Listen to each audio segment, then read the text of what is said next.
thank you all for coming.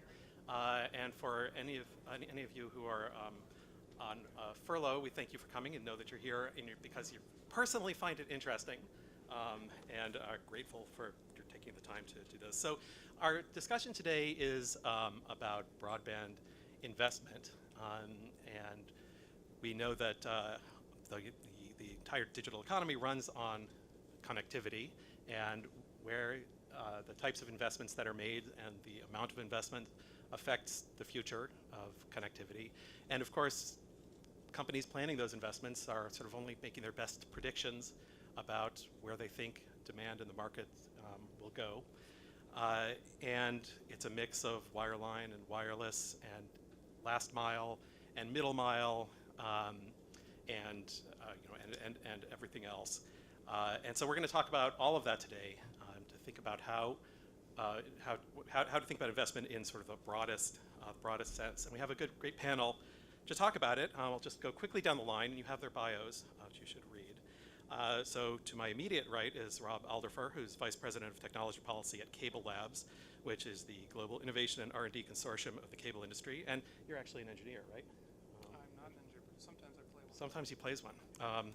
So then I can't use the next line. But anyway, Rob is one of those rare people who interfaces between the R&D folks and the policy community.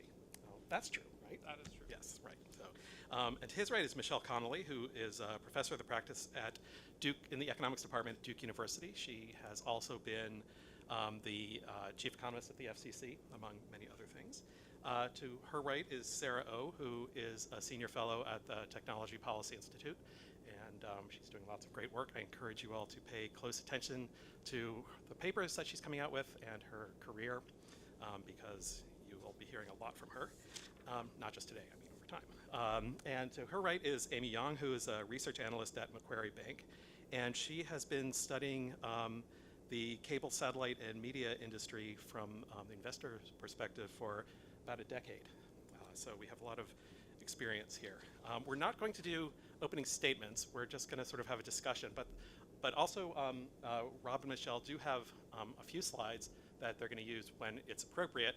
So if the transition to slides and back is a little clunky at sometimes, forgive us, but it'll be worth it, I think. So I want to start with Sarah for kind of an overview of the landscape. Kind of where are we with connectivity, wireline, wireless adoption, and so on, just to get us started. Great. So I'm happy to go through some statistics about our current broadband in America status. The FCC released its 8th Measuring Broadband America Fixed Broadband Report, measuring broadband from September and October 2017. So in its report, they found that median actual speeds right now are 72 megabits per second downloads, and that's weighted over all different types of broadband connection, DSL, cable, fiber. So in America, the actual speeds are around 70 megabits per second download. And they find that most download speeds are 100% or better than advertised. So the actual speeds that people are getting are higher than advertised speeds. And they do this study, it's the 8th one, so they're using a methodology that they've been using annually every year with a contractor that surveys ISPs. And yeah, they find median download for cable is 97 megabits per second. Median download speeds for fiber, 73 megabits per second. Fiber also has symmetric upload, so fiber has higher upload bandwidth. And this is the Sam Knows data, right? So yeah, it's Sam Knows. It's actually measured Yes. what people get. Not yeah. Sam Knows. They do a study of AT&T, Cincinnati Bell, CenturyLink, Charter, Comcast, Cox, Mediacom, Optimum, and Verizon. So the FCC, they're tracking these numbers nationwide, and they're also measuring speed, latency, and packet loss. And another report, their 2018 broadband deployment report was released February 2018. And in that report, they're measuring things like deployment and adoption. And so as of February 2018, they're reporting that including satellite, 95% of Americans have access to 25 down, 3 up. So, you know, including satellite, everyone can get broadband. For fixed connections, 59% have 25 down and 3 up, according to the Internet Access Service Report. 18% of the population has access to 1 gigabit per second download. And let's see, that report also reports that 13% of Americans across all demographics are relying on mobile phones solely for broadband. So we can have a discussion about is mobile a substitute or complement to fixed. But the FCC is saying, you know, mobile is not a substitute for fixed. It's highly complementary. But, you know, we can talk about 5G. But the FCC in that report also confirms 25 down and 3 up is enough for Americans to watch Netflix, play video games, browse online with a couple of devices. 25 down and 3 up allows for 4K TV, HD video streaming, all simultaneous over multiple devices. So for now, the FCC is saying 25.3 is a good definition for broadband. So that's sort of a good summary of where we are, at least where the FCC says we are. So now let's go back to Rob. Tell us at least where cable is on this, on investment. Sure. Yeah. Thanks. Thanks, Scott and Sarah, for having me. We do have a couple slides. Hopefully, those will pop up, and I can just control them from here. They're popping. Okay, and they've popped. And so you'll actually see some divergence in my numbers that I'm showing here relative to what Sarah just mentioned, and I'll explain that in a minute. But first, let me just say that as we talk about broadband investment, I'm actually going to start with innovation because they go hand in hand. So we'll understand a little bit about the cable technology roadmap as I go through here. But first, probably helpful to say a word about CableLabs. If folks don't know us, we're essentially the innovation and R&D hub for the global cable industry. We work with our members who are cable operators from around the world, as well as vendors, to develop common technologies that are then invested in and deployed at scale. So broadband has obviously been a central focus for us, and you can see the evidence of our industry's collaborative R&D model in the numbers that I'm showing here on the screen. So the progress in broadband has really been pretty significant, and as you can see in the chart here, which shows broadband speeds over time, 2014 is the low row, and 2018, essentially current numbers are at the top. That black bar is gigabit service. So as you can see now, we have essentially nearly saturated, 93% of the cable footprint has gigabit service available. So that's been really astounding progress, really just in the last year or two, which, by the way, explains my divergence with Sarah's numbers, because the FCC's numbers that she's drawing from are old, and these are actually current numbers that we've gathered through our members. And we've really seen growth in performance across the board, not just gigabit service, but over the last few years, we've seen an 8x increase in the number of homes that have at least 200 megabits available to them through cable. So given the reach of cable network, that's really transformative for the American broadband experience as a whole. So, and we see as higher speeds are made available, consumers subscribe to them, and that's why in the FCC data that Sarah noted, we see an increasing trend in the speeds that people are actually consuming. So ultimately, consumers are the beneficiary of the innovation and investment in the cable industry. But that's not the end of the road for cable. Gigabit service is just really the starting point, and it's useful to look at some history to understand where we're headed. Now, if you look back over the last 30 years, the rate of increase in the top available speed available in the market has been about 50% increase year on year. So that's something known as Nielsens Law of internet bandwidth, after a computer scientist that his name is Nielsen, and he happened to notice the trend. So assuming this trend holds, by roughly the middle of the next decade, we should see widespread availability of 10 gigabit service in the market. So that doesn't just appear out of nowhere, of course. CableLabs and our members are working to make that a reality, to deliver those speeds and potentially even higher. And that's where something called 10G comes in. And no, I didn't have a fat finger typo here trying to write 5G on the slide as I was getting ready for this event. We're talking about 10G is 10 gigs. It's the next generation cable broadband platform. And it's not the 10th generation as you might think about with 5G. It really does refer to 10 gigs. And 10G is really not just about speeds. It's about lower latency and better security as well. And let me just give you a flyby of what we have in store for the suite of technologies that we're calling 10G. So on speeds, we'll get to 10 gigs, as I mentioned, but that's not just going to be downstream, as people sort of know and love the cable industry for its downstream speeds, but we'll make that 10 gig speed symmetrical, up and down.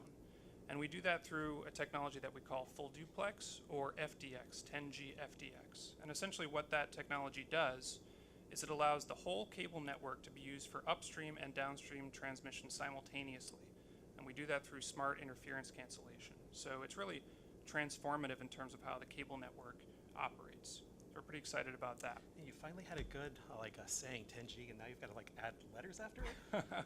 Stay with me. There's always acronyms in the cable industry. We're a bunch of engineers.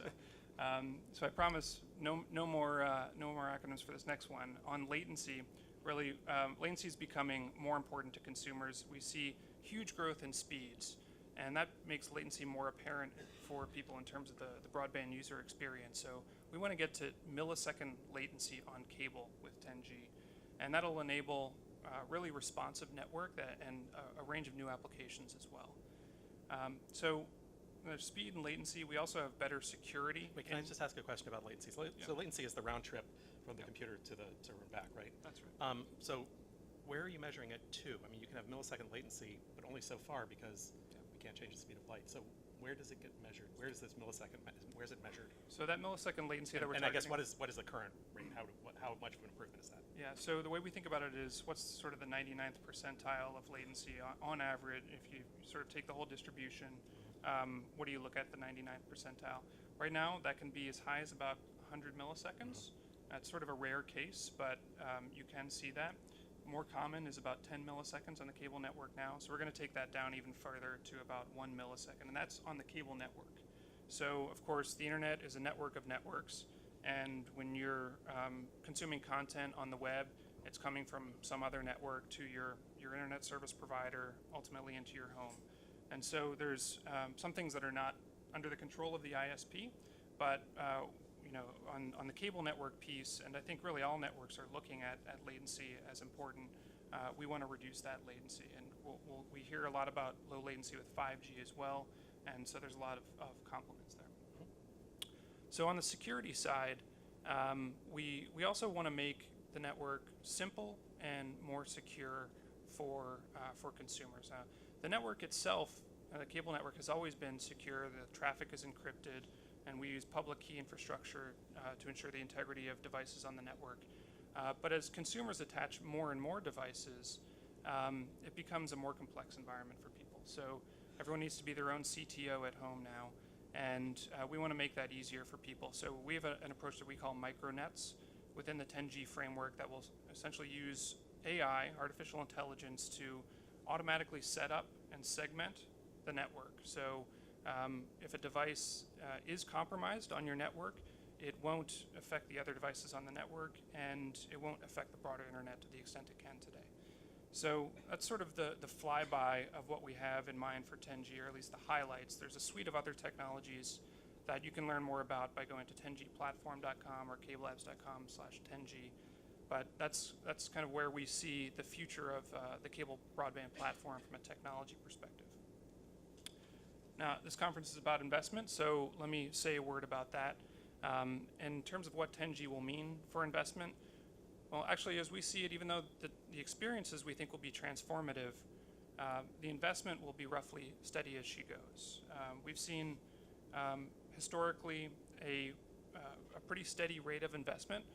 There has not been a step increase to get to investment to get to the gigabit networks that we see today. But we don't see that going forward either.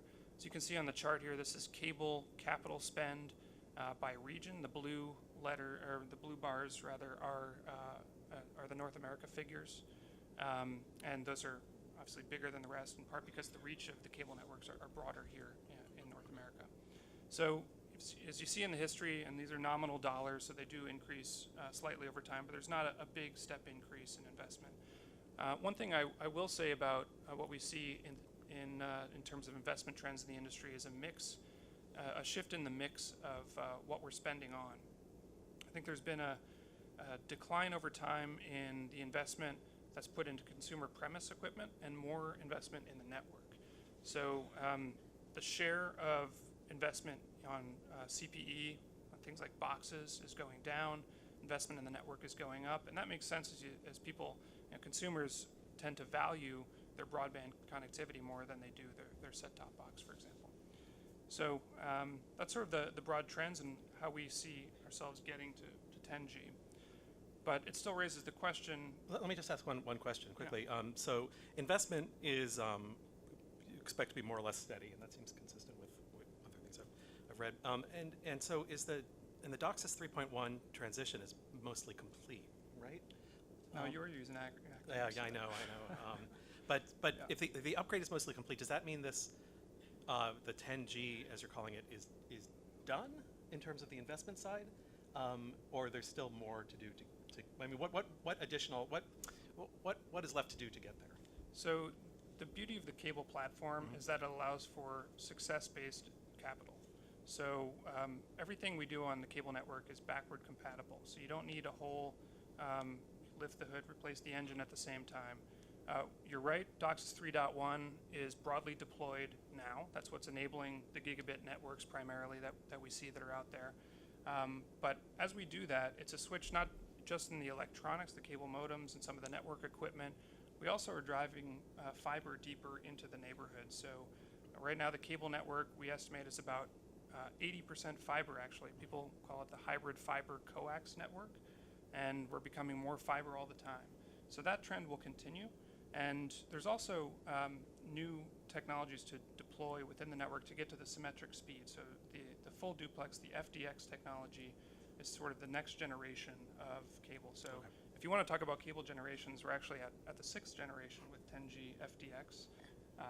So if we're speaking in generations, we're at number 6 here. Okay. So in terms of what's driving this, what's driving our continued investment in the network, what's driving consumers to consume these higher speeds, well, I think most people observe today you don't need a gigabit at home other than maybe for bragging rights. And we actually have seen that is a selling point. More people are subscribing to gigabit service than we've estimated, perhaps for that reason. But most applications today don't require a gigabit. So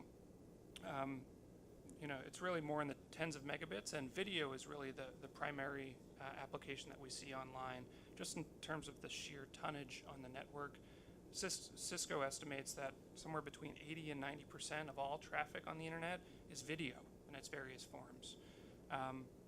So video might not be what you think of as a policy driver for broadband deployment or adoption policy, but in terms of what consumers are doing with the network, that's clearly the driver. And that really makes it the driver for investment, because networks are planned to handle peak loads. So as we see the busy hour of the network growing faster than the average due to this video consumption, that's really driving investment. And the reason for that is because of a phenomenon that we've all known for some time, and it's primetime video viewing hour. Right at the end of the day, people sit down on their couch and see what's on, and that happens whether you're consuming content in a traditional way or you're doing it online. And so as more of that viewing time shifts online, what we see is not only an increase in the average consumption online, but also, and even more so, a growth in the simultaneous consumption, essentially the busy hour. And that's really what drives investment in terms of keeping up with what consumers are doing on a day-to-day basis. Now, looking forward, it's not all about video, of course. We expect the network will enable all sorts of new applications, whether we're talking about super responsive, low latency gaming, or transformative education and entertainment experiences through immersive media. Think, the holodeck from Star Trek come to life. Those are the things that we want to be ready for as an industry, and that's really what's driving our sustained approach toward investment and innovation in the cable industry. Great, thanks, Rob. I want to, just to take note of that increase in expected increase in the busy hour. This is our estimates from Cisco, right? Yeah. Cisco's VNO, I think. And we'll come back to that later because I think it has other implications. But Michelle, so you're, I believe, going to talk about wireless and also competition between wireline and wireless. If you want to do that now, you can, or if you want to wait to talk about that later, as you choose. Let's see how it goes. All right. So I just wanted to talk particularly. Oh, so a couple disclaimers. Oh, how do I? I think it's on. Just, with the clicker. So I'm from Duke University, but nothing I say represents Duke's viewpoints. And a lot of the work I'm presenting here is coming from research that I did, which was supported by T-Mobile. So I want full disclosure here, but everything I am saying is my opinion. And I hope T-Mobile agrees with it, but I don't know that that's always true. So I just killed it. I thought I hate Washington because of acronyms, and in large part because I always mess them up. So I thought before I would explain anything, well, no, let me actually go back 1 second. Before I explain, well, I want to say the main thing, this is a talk on broadband. And so one of the key things now is that we're thinking both about fixed broadband and wireless broadband, mobile broadband. And as technologies are changing, these two types of infrastructure are becoming more and more capable of offering similar services, and we can think of them as connectivity services as opposed to one specific type of thing. And we see this in different ways. Sarah mentioned that a large percentage of our population only connects to the internet using their mobile devices. That's particularly true for the younger segment of our system. So young people below age 30, lower income, lower education are groups that are only using mobile services to connect to the internet. We also have the development and the huge amounts of investment that are currently going on to 5G, which are working to decrease latency, increase throughput, increase stability, and this really will enable wireless to be much more of a competitor to fixed broadband services, fixed broadband networks. Thank you. Can everyone hear me? Oh, the recording. Okay. So do I just talk into it? Okay. So that's happening on the wireless side. On the fixed side, there's also, as we were just seeing, a lot of upgrading going on in cable. That's improving the services of fixed broadband. But there's something that's very new, quite new, in the last few years, which is that cable operators are now beginning to offer mobile services. And they're offering it in a way that has never been offered before, because basically they are offering it using both a combination of what are called virtual network agreements with mobile network operators and their own facilities, because they have their own facilities. They have fiber and coaxial networks, they have Wi-Fi hotspots, they have consortiums amongst themselves so that they can each use each other's Wi-Fi hotspots, so that ends up being like about 18 million hotspots in the United States, of course in some of the larger markets.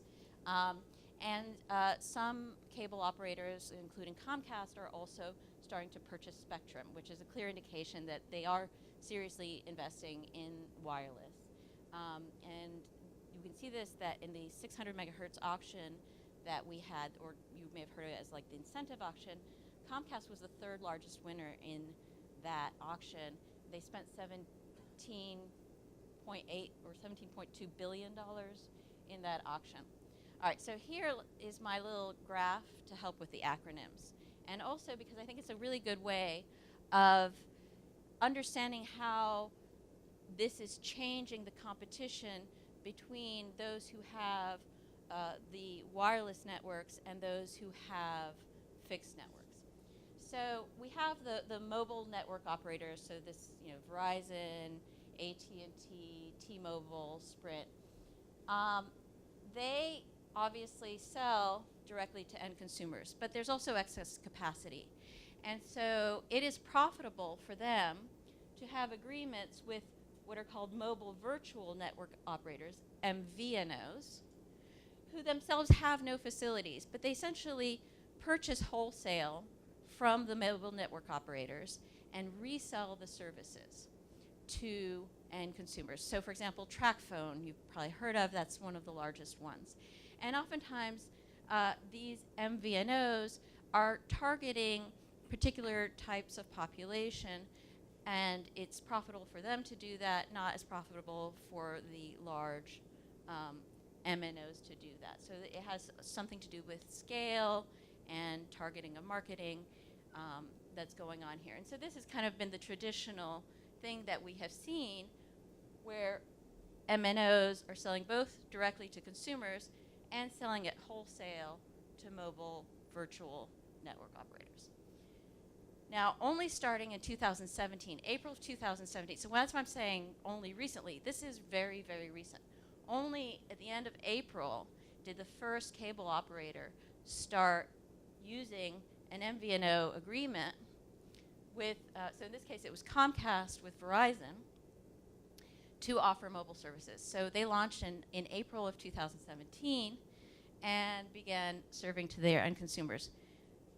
Within a year and a quarter, Comcast has gone up to 1 million customers, which isn't enormous compared to the MNOs, and it isn't enormous, say, to like TracFone, which is here, but it's only been out there for a year and a quarter, essentially.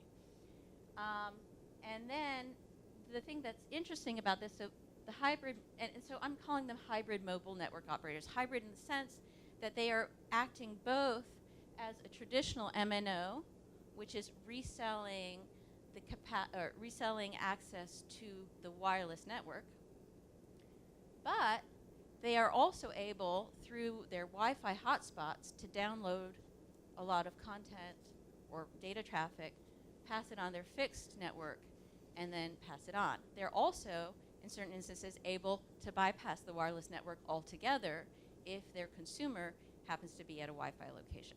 So it's not going to work if the consumer is in a car driving around. But if the consumer is in a fixed location and connect to one of their Wi-Fi hotspots, then the mobile network, the hybrid mobile network operators can offer wireless service to the end consumer without even having to pay the MNO for wholesale access. So that puts them in a very different position because they're not fully relying on the facilities of the MNOs. They also have their other background. And it's worth noting that there have been several studies in both US and Europe that show, looking at Android devices, that about anywhere from 60 to 70% of all traffic that kind of goes to or from a mobile device ends up being offloaded onto a fixed network. So it's not something that's uncommon. The other difference that's going on here is because these are cable operators, they are not only reselling wireless services like the traditional non-facilities-based MNOs, but they can offer those wireless services as part of a bundle. They can bundle mobile, fixed, video, and voice. So they're still providing mobile services, but they have this added strength in terms of attracting customer because they're having this bundle. And then I have this little arrow going back here, and the reason I put that in is, for example, Altus just announced, or not just announced, but Altus is planning on launching their own wireless service in the first half of this year. And their agreement with Sprint is kind of interesting because it's not just a wholesale agreement for the price which Altus will pay Sprint for resale. It also says that this is contingent on Altus providing backhaul for Sprint. So it's more of we're going both ways, we're making an agreement in both ways to support one another. And so that's also something that you really never saw before with the virtual network operators who had no facilities, because there was nothing particular that they could offer going backwards. So I hope this little graph was helpful.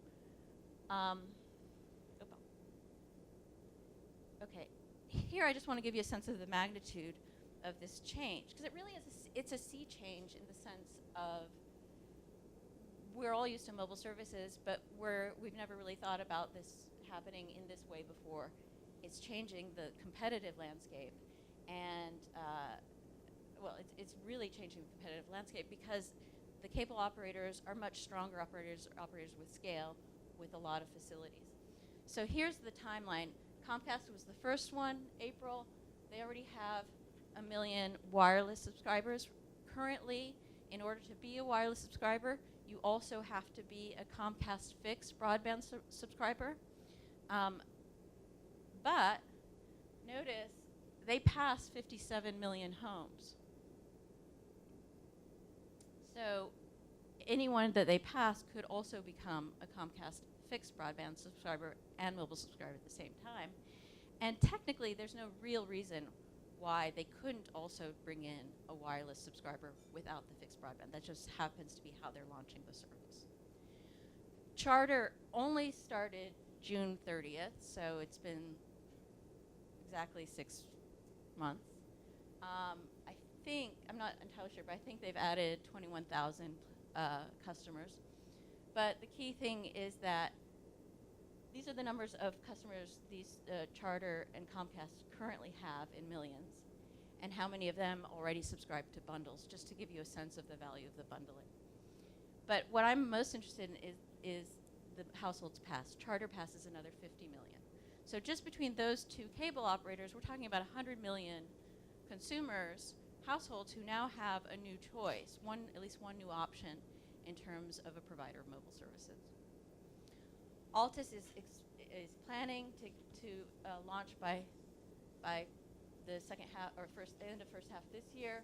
They're passing another 8.6, but I think they're particularly interesting because of the way their agreement with Sprint is worded, in the sense that it is considered a two-way street, that they are providing backhaul explicitly for Sprint, and they have the advantage that Sprint has some spectrum they're having which requires small cell deployment, and they're having problems deploying it because of kind of rights of way, and the cable operators, by connecting with Altus, can allow Sprint to expand and deploy much more quickly. So I think it's a nice example to show kind of how these platforms are working together. Cox, I put a question mark. They haven't said anything, but I noticed that they have signed up to be a qualified bidder for the 24 gigahertz auction that will be taking place as soon as the 28 gigahertz auction closes. So this is spectrum, millimeter wave spectrum, which is useful for 5G. So just the fact that Cox is signing up to be a qualified bidder, to me suggests that they are having some interest in 5G and may likely be expanding together.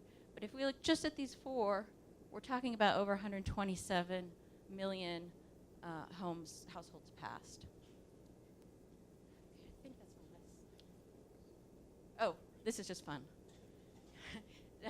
So I really especially like these ones, like T-Mobile bad, Spectrum Mobile good, the Xfinity, which is the Comcast bring your own phone. They really are marketing aggressively. I live in Spectrum Mobile land.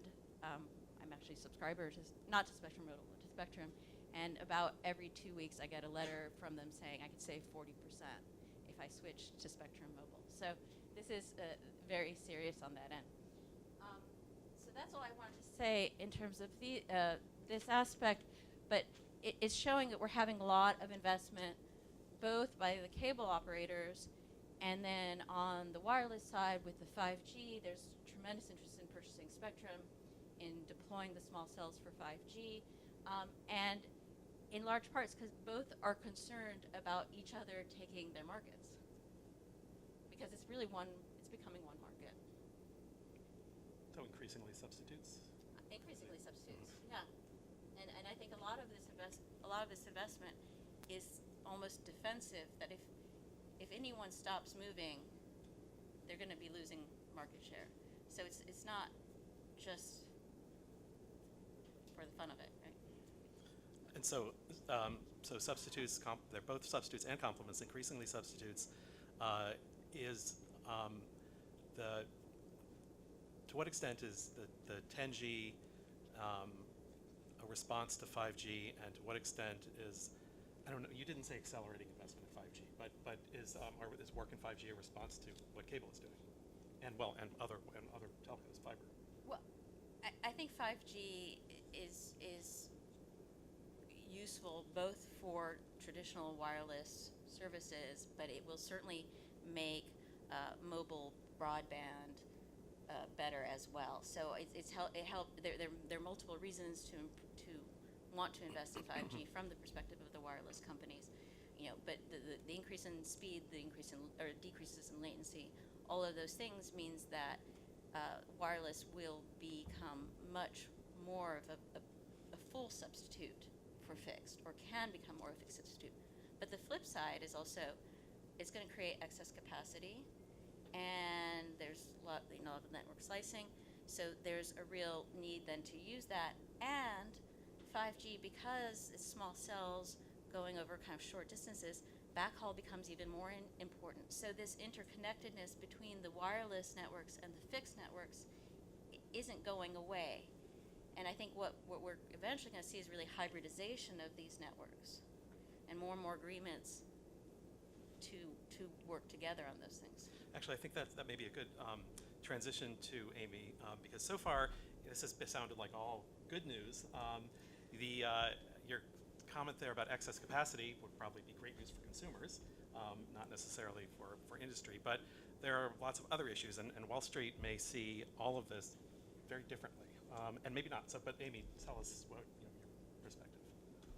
Well, thank you so much, Scott, for inviting me to do this. I do feel like an academic midget compared to everyone else in this room, especially this panel. So I appreciate the time and the forum to talk about, I think, the Wall Street perspective. The reality is the management teams behind, so by way of background, I've covered cable for about a decade and telecom for about 5 years. I cover AT&T, Verizon, Comcast, Charter, Altice, and so I know the stocks intimately, and also T-Mobile, Sprint. The reality is the management teams of these companies, in addition to DC, care a lot about how their stocks react, and the management teams really do dictate. I think a lot of the capital investments that go behind it, which then in turn, they look at their stocks on a daily basis. I think that's pretty clear after covering these stocks for so many years. I would say in general, it's a very confusing time for Wall Street investors as they look at cable versus telecom. Just to, I guess, sum up everything that's been said on this panel, it's, cable is getting into telecom is getting into cable, or wireless is getting into wireline is getting into wireless. So it's a very confusing time for investors. I think it's confusing in the sense of you don't know where the next phase of growth is coming from, and you don't know how the dollars are going to end up in terms of growth or monetization.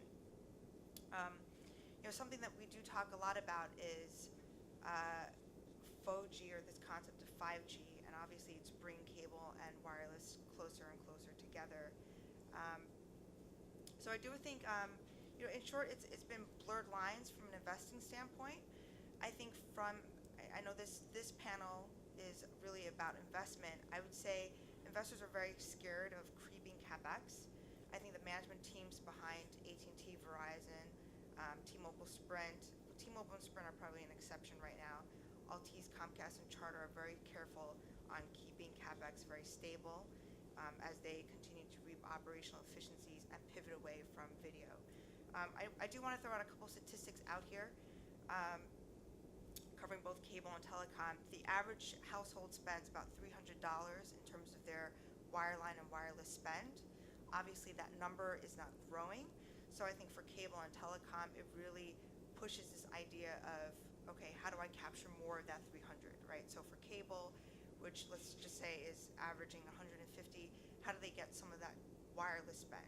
And I think in AT&T, Verizon, and T-Mobile, Sprint, they're also going through that same exercise of, okay, I have a wireless subscriber that's probably averaging ARPU of 75, and how do I capture more of that 300? So Can I interrupt you for just a second, just to yeah, ask absolutely. a clarification? So I assume that's a month, right?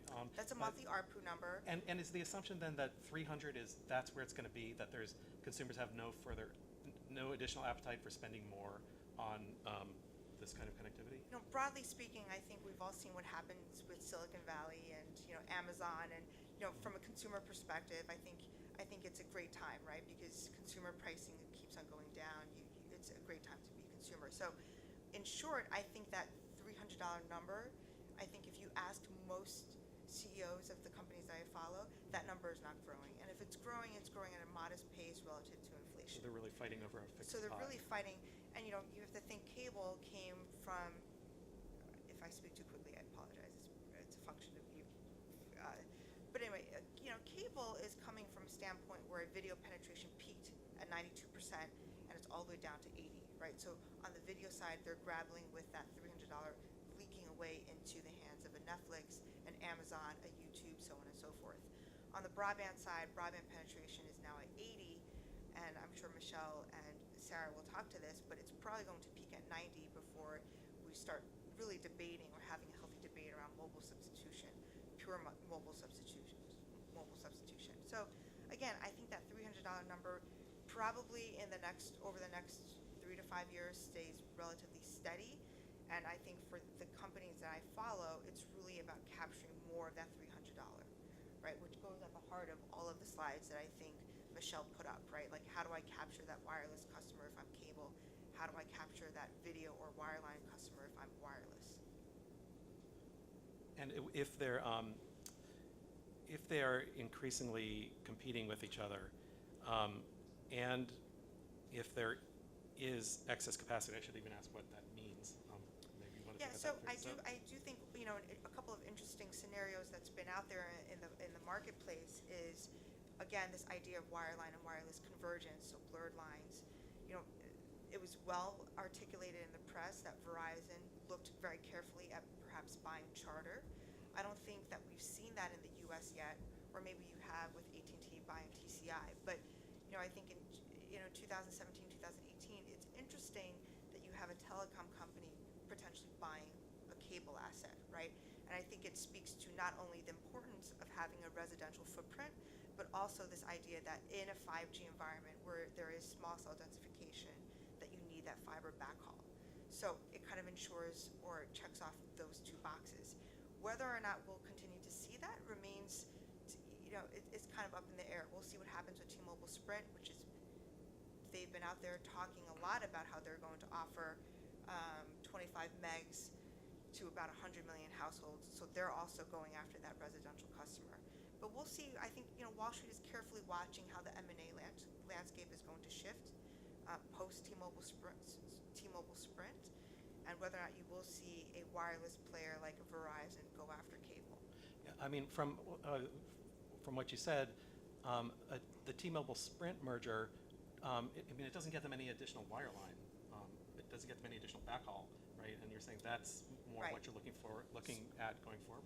Correct. So, to the point of Michelle, the interesting thing about the Sprint and Cox MVNO agreement with T-Mobile Sprint, or rather just Sprint, is that it gives them full MVNO control. What that means is, if you're not an Altice customer, as an example, we're not too sure yet, but as an example, even if you're not an Altice customer, Altice can actually market a wireless service to you, right? That's a very, very different contractual agreement relative to Comcast and Charter, which are beholden to very strict guidelines with Verizon for obvious reasons.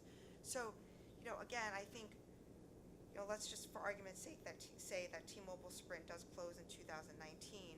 I think Wall Street's going to be watching very carefully, not only on T-Mobile and Sprint's ability to gain or to deploy fixed wireless into 100 million households over time, but also, does that elicit any response from Verizon in terms of revisiting this idea of do I buy a cable asset? Do I need to buy a cable asset? Can I add on this topic of convergence? I certainly hope that you're right, Michelle and Amy, that cable will be a significant player in wireless. Early days remains to be seen, right? But certainly we do know that 5G is motivated in part by competition with cable. We see that in the fact that fixed wireless will be the first incantation of 5G. So, I would say wireless and wireline, as you said, Scott, both complements and competitors. I do think that that factors in to what we see the cable industry doing, but primarily I want to emphasize that really the roadmap, the technology roadmap that we have outlined here is a response to consumers. We want to stay ahead of consumers. And so we do see complements clearly between that technology roadmap and 5G. CableLabs, half of our members are actually mobile network operators if you look outside of the US. So they're fully on board with the 10G vision because they see that convergence and that complement. Now, one point of competition that I'm actually surprised hasn't been mentioned yet, I think is worth discussing a little bit, is in business services, where we see cable increasing revenue by something like 20% year on year. And so to the extent that management is concerned with stagnating revenue growth, there's maybe the counterexample or the counterweight to that. You have any thoughts on business services, Amy? Before on business services, as we were discussing, or as Michelle's slides delineate the evolution to 5G, one thing that I think is very interesting is Verizon deployed what's called their 5G fixed wireless into 5 cities this year, offering 1 gig speeds at about a $70 price point, or $50 if you are a Verizon customer. That service is being watched very carefully from investors. We're tracking that very, very carefully. I think the cities are Houston, Sacramento, Los Angeles, Indianapolis, and I'm forgetting one more. But we're watching that very carefully because I think it goes to show you just the power of fixed wireless and 5G and the potential to, again, disrupt cable's dominance in wireline broadband. So that's one piece that we're watching very closely.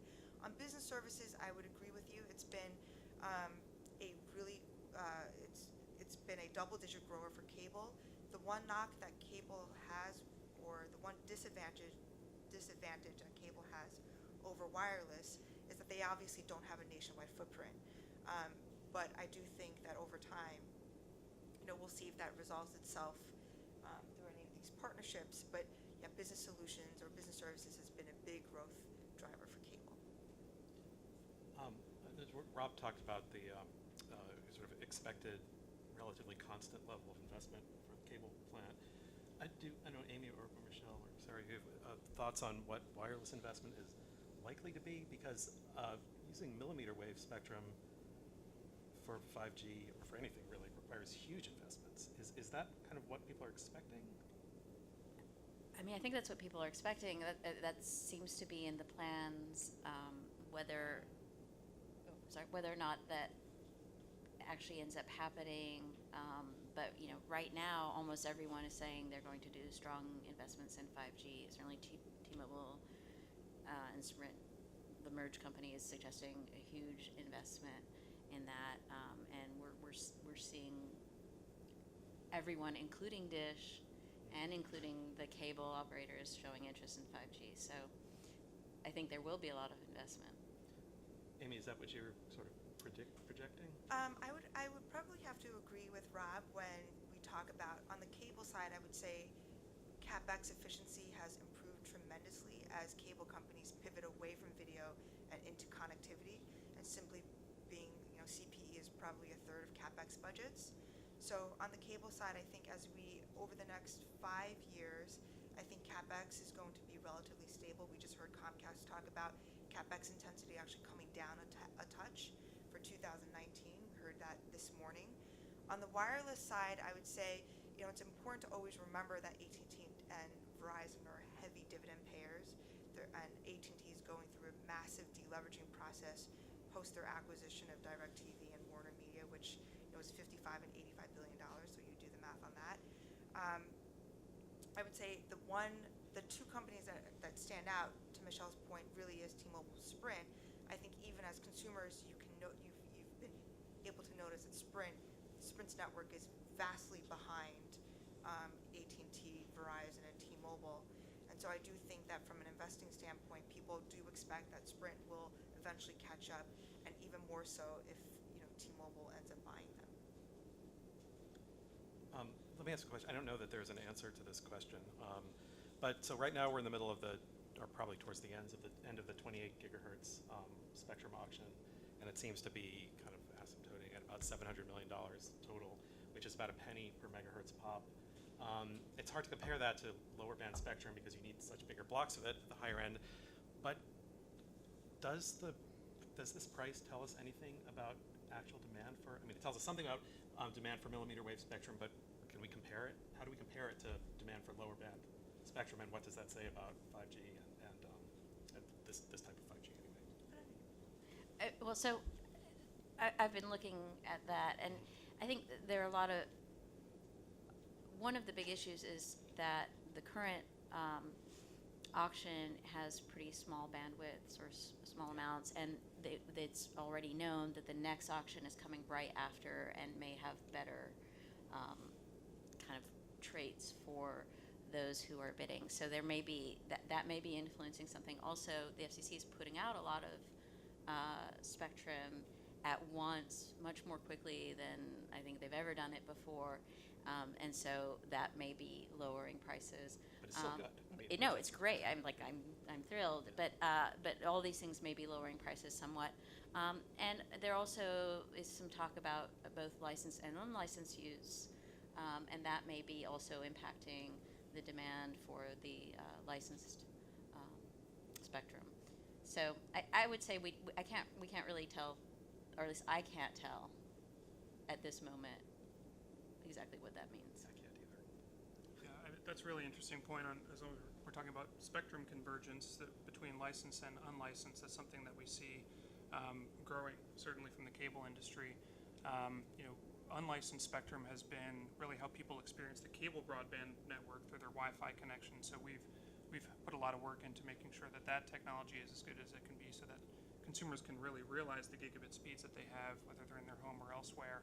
And I think mobile operators are now catching on to that unlicensed spectrum opportunity. We see new technologies being developed for unlicensed spectrum in the mobile family of standards.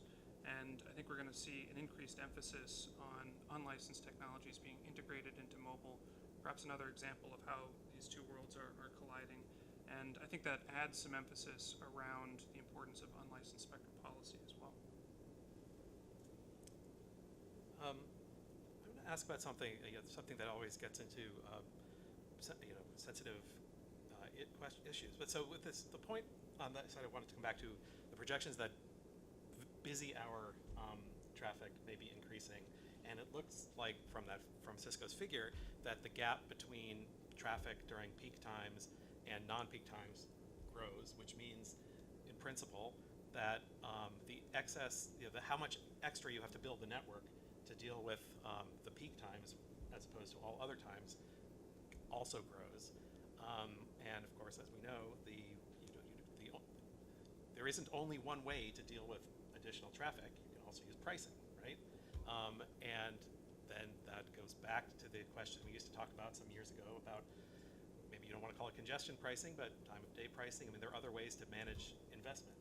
Do you think that's going to become, if Cisco's projections are right, is that going to be an issue again? Because it might be very attractive to think about pricing bandwidth over time rather than investing, X billion dollars more. Any thoughts on? I don't want to put anyone in an awkward position. I won't comment but on actually on I do, pricing because issues. that's why I'm asking. Yeah. Well, thank you.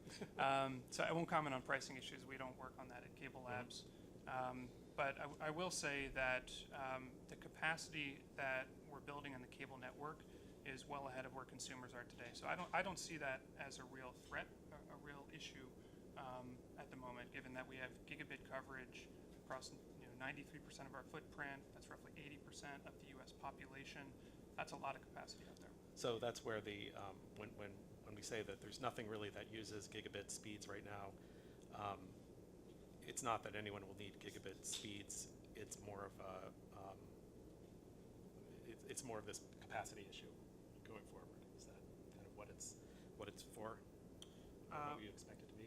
So what Very gigabit coherent is question, but what gigabit is getting for? a phone call at the same time, but Yeah, so probably on your Wi-Fi network, so Yeah. more converged technology. right, and on my watch. So, yeah, I mean, I think what we're doing is trying to stay ahead of consumers with gigabit networks, really enabling a range of new applications.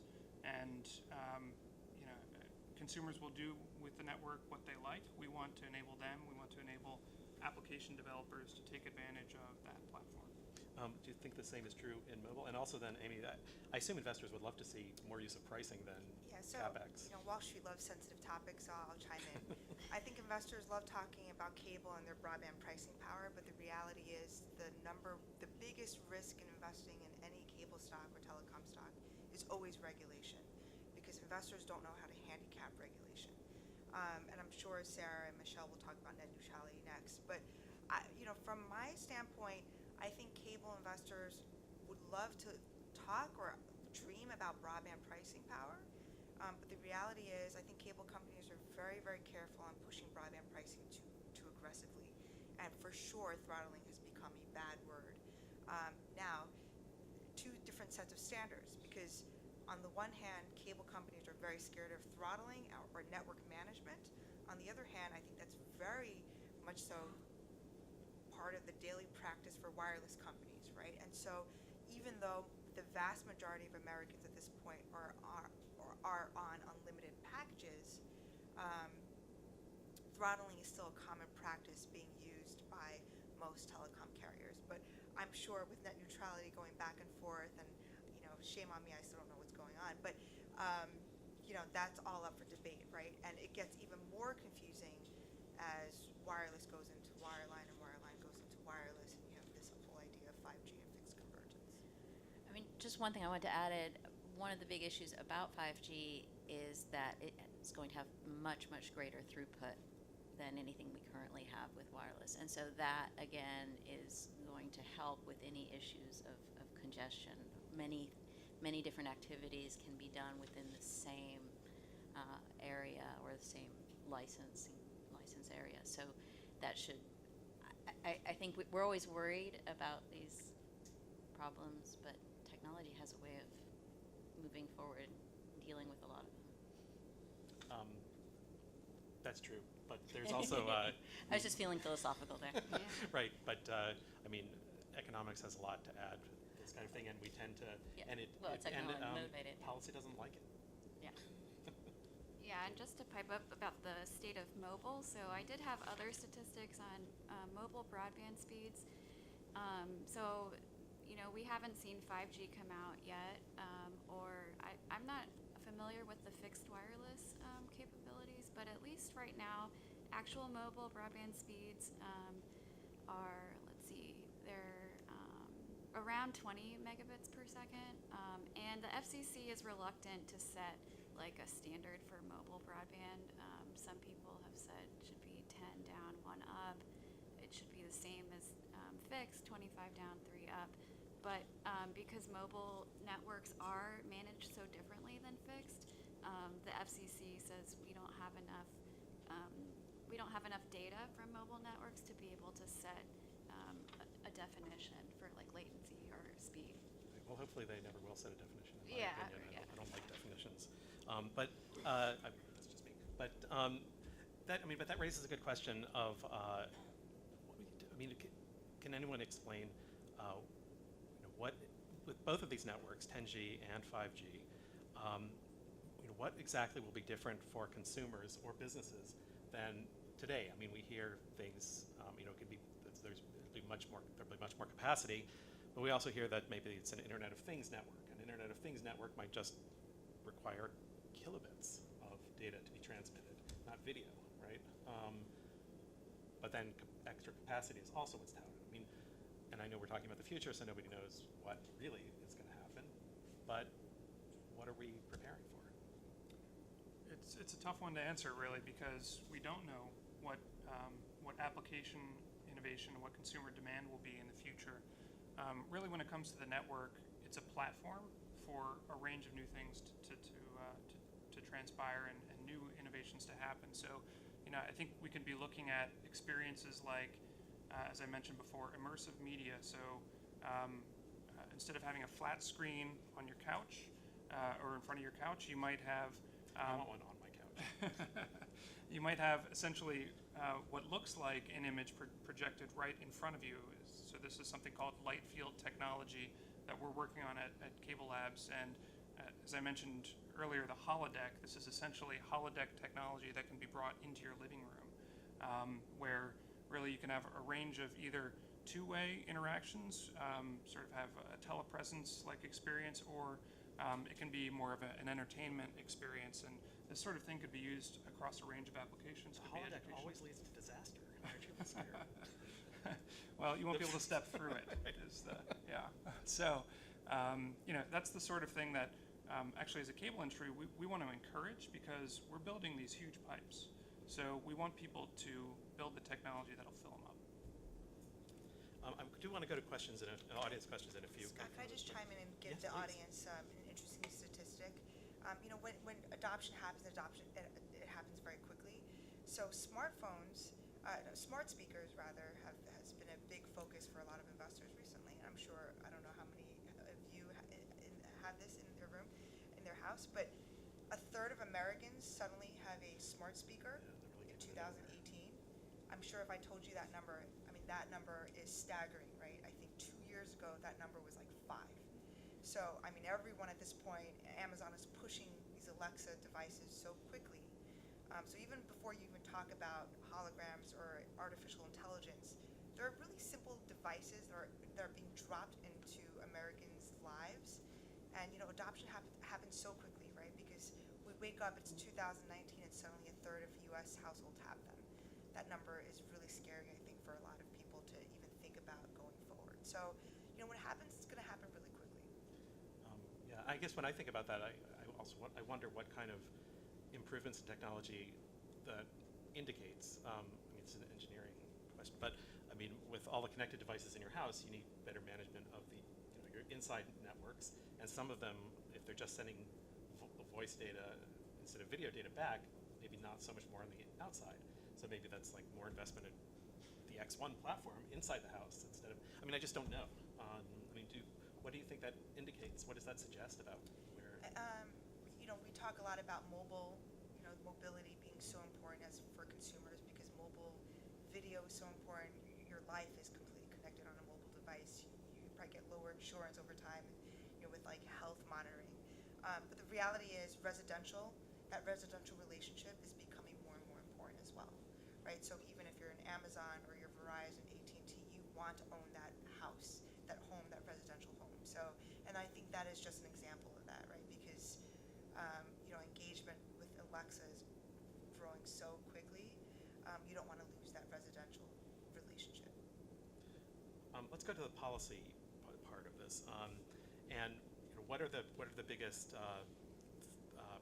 policy or policy government-related threats and not exactly opportunities, but what helps promote these investments? So one of the things that's been mostly in the news is the questions about access to rights of way and pole attachments. I know everybody at my daughter's high school is talking about this.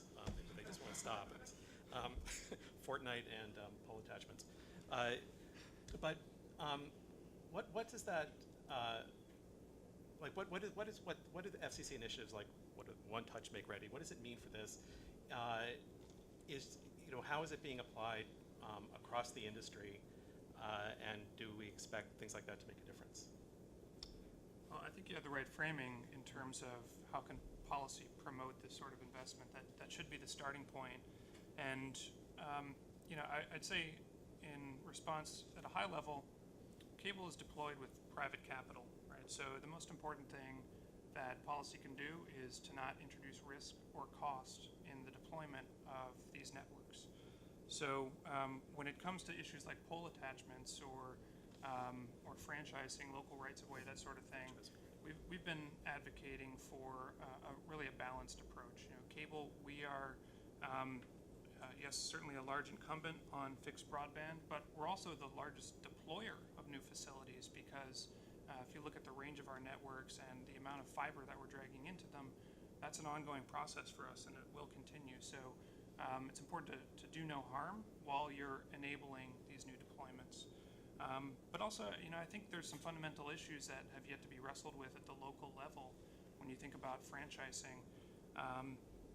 Often local areas, municipalities will find it in their perhaps short-term interest to have a franchise fee imposed on broadband, let's say, where that's, I think questionable from a sort of legal and policy perspective, but certainly from an investment perspective, you don't want to tax something that you want more of.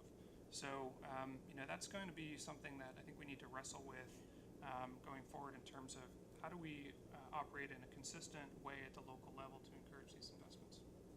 I would agree. I think, a lot of investors were worried about the impact of Google Fiber, and the reality is Google cherry-picked the cities where they could get local franchise fees, and, they cherry-picked the cities that they wanted to launch in. Cable doesn't have that opportunity, right? They don't have that advantage. It's a consistent standard that they have to be held by, which is, it's just unfair, right, when you look at it relative to what Google did. So I have a few different thoughts, and I think they kind of fit within this. So I think that what the FCC has been doing in terms of trying to help decrease the costs and slowness with which people deal with with local expansions is definitely the right way to go.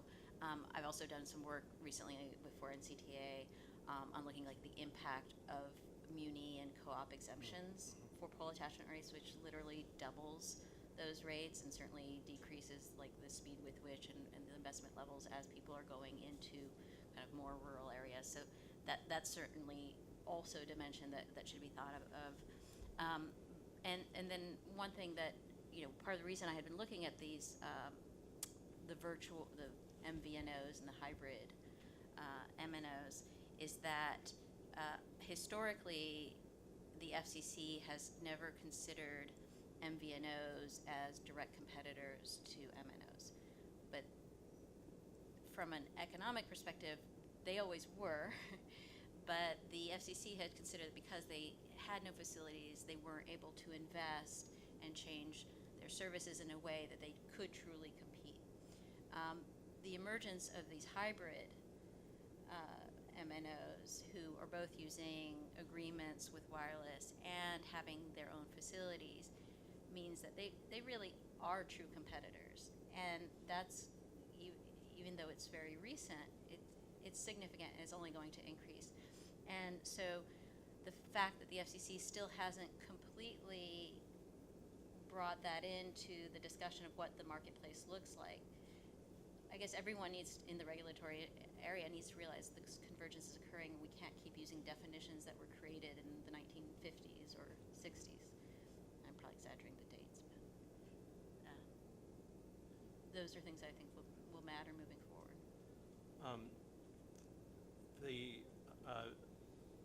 It sounds like, the pole attachment rates and so on, with the way it's been discussed here, is a problem because the prices are so high.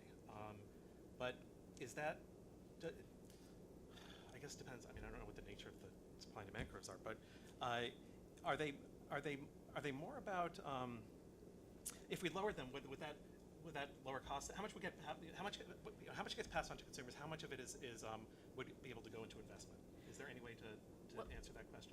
So let me clarify something first. So when I was talking about municipal and co-op owned poles, they have an exemption from pole rate attachment. Right, So, no, I didn't mean so that that's specifically. not really an economic supply and demand issue. That's just they have the ability to raise those prices unilaterally. Right. No, right? I was. Okay. Other, So all the other yeah, no, certainly high pole attachment rates in any dimension, higher rates, a portion can potentially be passed on to the consumer, and either in the form of higher prices or lower quality, or simply is going to lower the profitability, but that also in turn is going to lower deployment and lower quality and all of those things. I haven't seen any studies trying to estimate any of that. I don't. No. know if you- So- No, because I've been trying to do that. Okay. I certainly think you're onto the most salient effect with the last thing you mentioned in terms of high rates and other factors. Frankly, it could be different requirements put on deployment. So requiring that you trench instead of have line strung, or various other things that can come along with sort of local permissions, whether it's uncertainty around timing or what have you. That tends to manifest, in my experience, in less deployment. It's I think the consumer effects are farther downstream, when you get to an operator needing to make a decision about where do I deploy, they're going to look at the costs that are imposed on them, the timelines they have, and then they'll make a decision about how far they can go.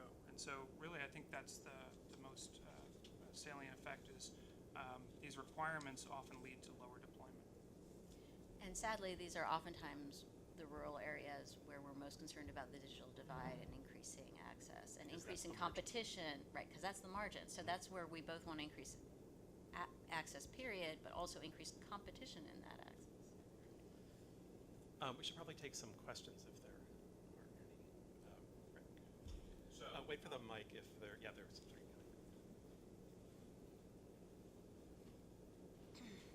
Not that we can't hear you, Rick. Right. Ever. but just for the live stream or whatever it is. Yeah. So talked a little bit about what are people going to do with a gig or 10 gig or whatever. And Rob, I wanted to give you the opportunity to talk about CableLabs' series of videos, the near future, and where people can find them. And so it's sort of shameless plug time. And also, if you could mention that you have put these handy pocket cards out for people on 10G. See, quite lovely, two-sided.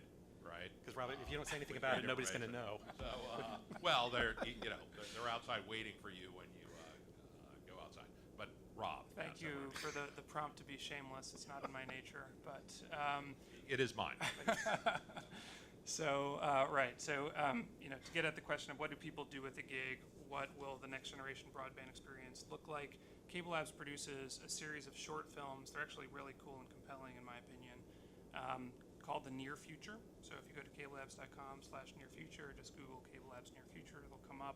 It'll sort of give you a flavor for how people live, work, play, and get entertained by next generation broadband experiences. These are not all things that the cable industry or CableLabs is necessarily working on. It's a vision for what the 10G platform will enable really across the ecosystem.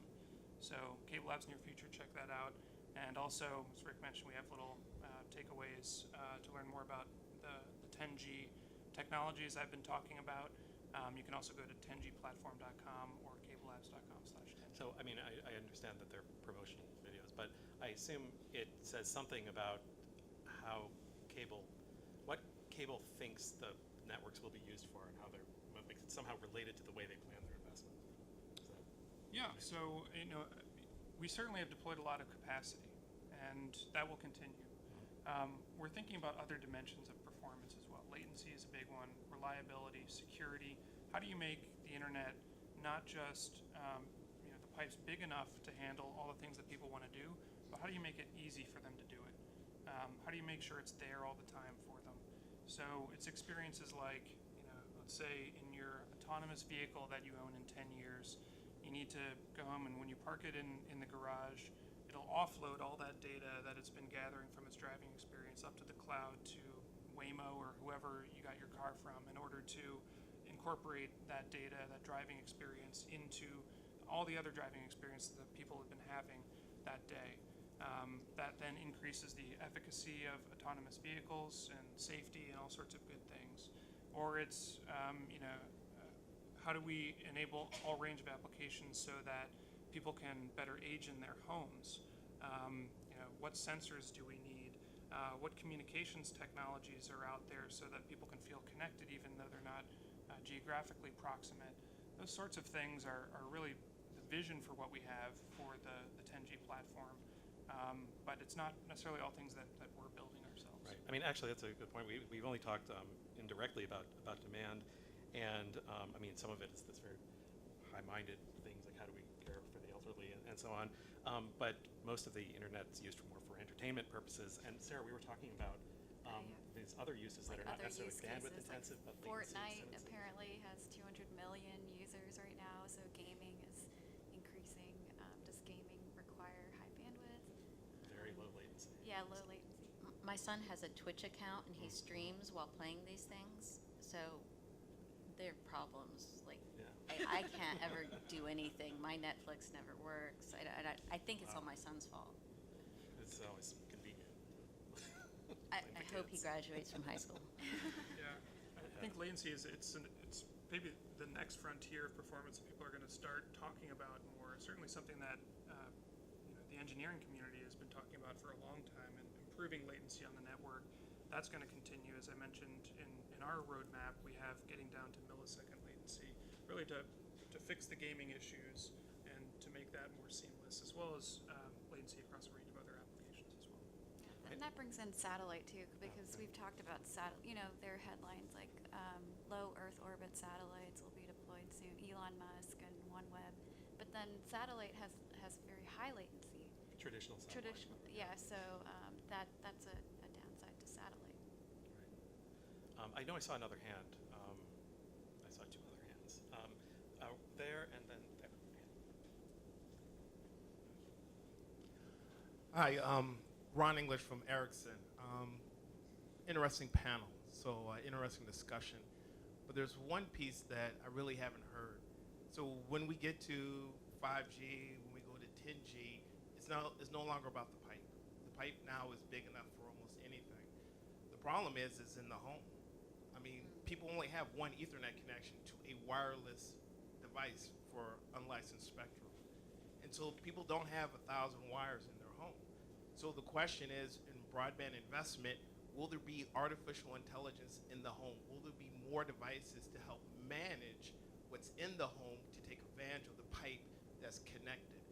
Because very few of us have any wires. Very few of us connect a wire to anything except for the set-top box or the HDMI cable that goes to the television.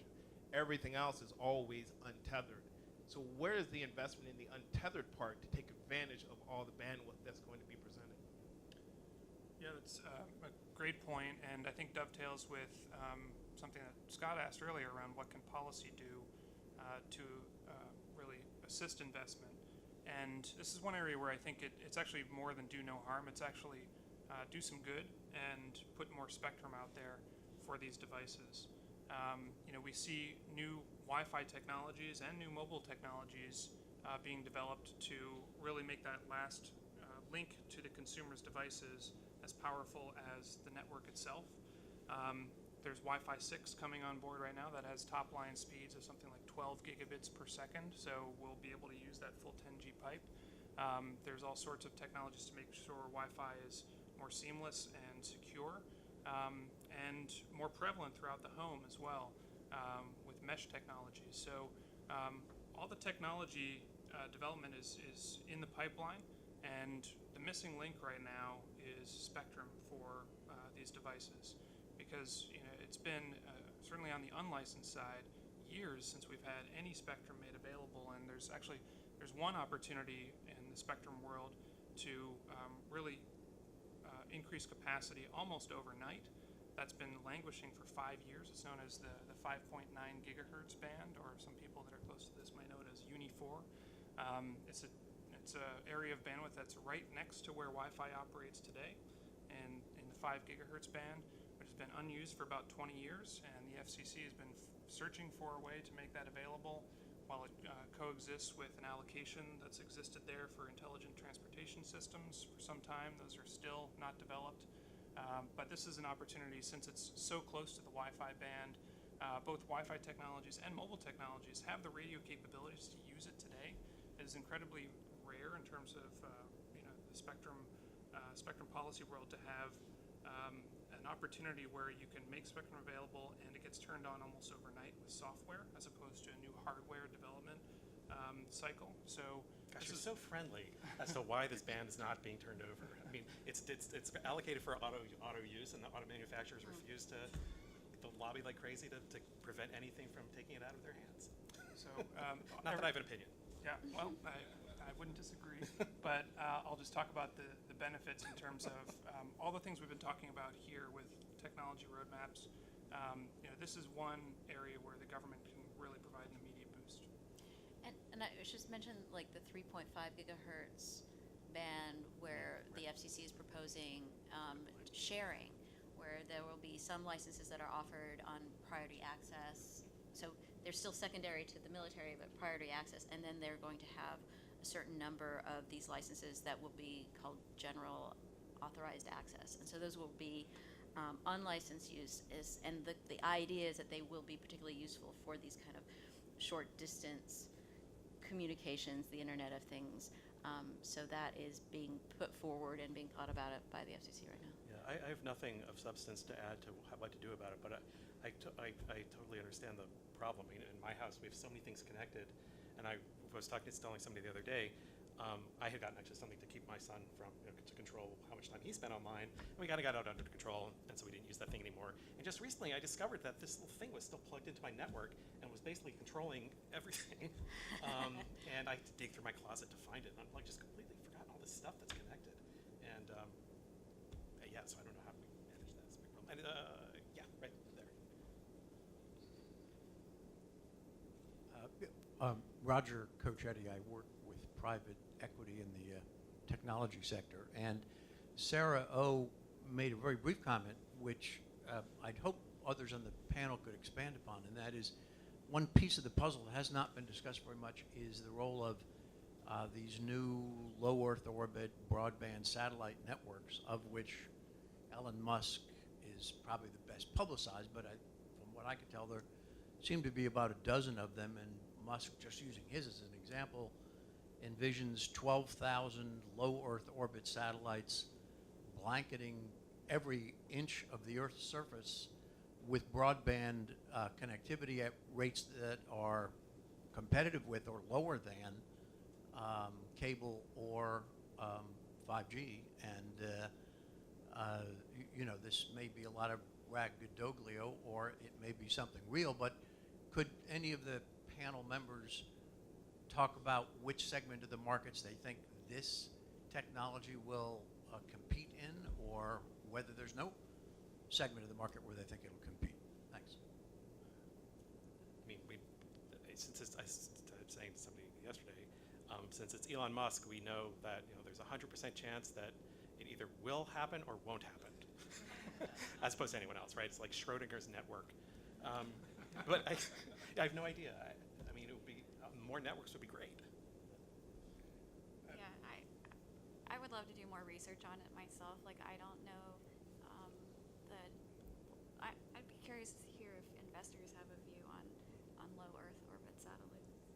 I think it's probably to Michelle's point on how do you provide additional alternatives to the underserved markets, right? And so, oftentimes the way we think about things is we slice up the U.S. in terms of urban, suburban, and rural. And in urban markets, I don't think that LEO satellites are going to play a big role, but perhaps in rural or underserved or rural or suburban, it will. I don't know if that helps. But there are other applications like drones. I think even people who fly all the time. There's increasing demand for bandwidth in our lives in general, right? So it's not only just competing with your traditional wireline or wireless, but it's also increasing connectivity, in every part of every aspect of your life.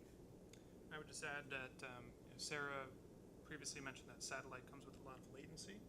Low Earth orbit satellites will reduce that latency, so it has the potential to actually solve that aspect of satellite connectivity as well. Tom. Thanks. Tom Struble with our Street Institute. So I have another question about satellites, not the low Earth orbit Starlink Skynet stuff, because I don't know anything about that yet, but traditional satellite, DBS, DirecTV, and Sling, or Dish, rather. Be curious to hear the panel's thoughts on the future of DBS as part of the broadband ecosystem, whether it continues to be a video pathway or is transitioned over to broadband, because at least looking at AT&T's DirecTV acquisition 5-6 years ago, whenever that was, thought it made sense at the time to pair satellite video pathway with slower broadband connection in the areas where they haven't built out fiber. But once they have built out fiber, that satellite video pathway is expensive and not really needed. I think I recall reading from some recent earnings call, AT&T had said they had launched their last DirecTV satellite. We're not going to invest a lot more in that platform. But there's still Dish as the standalone satellite provider, maybe looking to marry with someone else with the spectrum rights they have. But I'd be curious to hear the panel's thoughts on DBS and where it fits into the ecosystem going forward as part of broadband or video or whatever. I think the trends are very compelling, and they tell you that the direction is going in only one direction, and that's down. I think linear TV is struggling. I think if you look at Dish, they have 15 million subscribers. Sorry, I shouldn't use my You know, and X-Sling, it's probably 13 million. I imagine that number continues to slide down. I think AT&T, post their acquisition of DirecTV, they saw that it was a really, really great consumer brand, but they've been aggressively migrating consumers off to an over-the-top product or DirecTV Now. So I think for DBS video, I think it's a tough road ahead. I think it's very clear that the numbers continue to slide. It's just the pace of decline. But one thing that's very interesting is, you know, I mentioned that Comcast was the third largest winner in the 600 megahertz. The second largest winner was Dish. So they're still investing in spectrum. And Charlie Ergen had made it very clear he's investing in spectrum. And he's also made it very clear he's interested in 5G. So whether they're planning on doing it themselves or partnering. So I think the video thing is one thing, but Dish certainly is realizing the value of the spectrum. But they for can't use the alternative- spectrum that they use to broadcast. Well, certainly the 600 megahertz they could. So right, the new spectrum. The new spectrum they can. yeah. But he, you know, he's Nobody been knows talking about it. No, so no one really knows. But you know, they're clearly looking forward and not just considering one plan.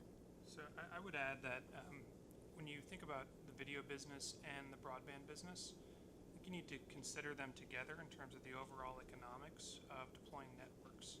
A healthy video business makes broadband easier to deploy. And you know, pure speculation on my part, but you know, second thing to maybe consider is DBS has roughly 20 million rooftops, and when you think about fixed wireless being one of the applications for 5G, maybe we see those two things come together.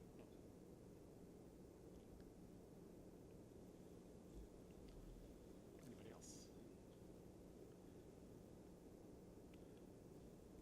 All right, well, I think that's a good place to leave it then. Thanks very much to the panel for coming and speaking, and